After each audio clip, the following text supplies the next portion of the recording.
We all know that critical minerals are the backbone of our economy.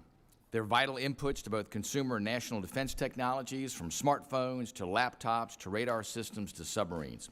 The United States used the dominance in the global critical mineral supply chain, but over the past few decades, we have lost our strategic advantage. China has overtaken the United States and our allies in the production, processing, and smelting of critical minerals. Take rare earth elements, for example. China controls 70% of rare earth mining, 90% of rare earth separation and processing, and 93% of rare earth magnet production. They exercise this monopoly power in two ways. First, by dumping their products onto the global market to deliberately undercut U.S. producers. And second, by threatening to cut off our access to their exports, as they did recently in October of 2025.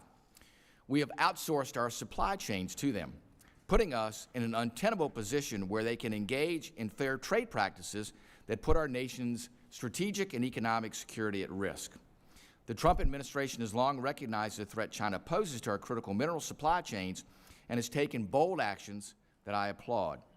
Recent announcements by the administration, including Project Vault, a physical mineral stockpile housed at the Export-Import Bank, as well as the creation of Forge, a multilateral effort to secure supply chains with allied nations, demonstrate the administration's emphasis on both reshoring supply chains and working with their allies.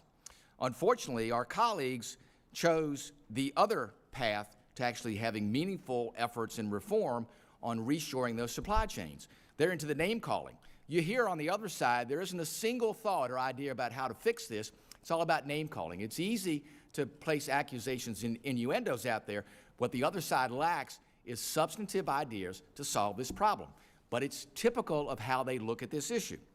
Recent announcements, I think, have shown that there is a seriousness in both Congress and in the executive branch to address this.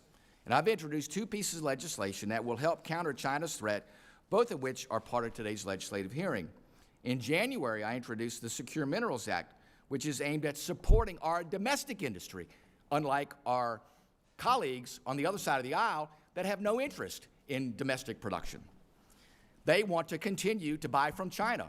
Buy from China, the largest human rights violator on the face of the earth, so buying from them continues to enable them. Those are things that they want to continue to do. Doesn't make sense to anybody else, but makes sense to them. Let's keep doing that.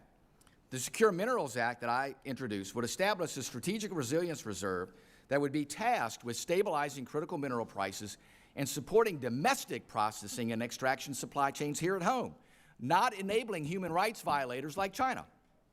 By deploying a suite of financial tools, including loans, non-recourse lending, advanced market commitments, and price floors, the Strategic Resilience Reserve would send a signal to the private sector that the U.S. government is taking action to support the development of mineral markets. This is an all-hands-on-deck situation.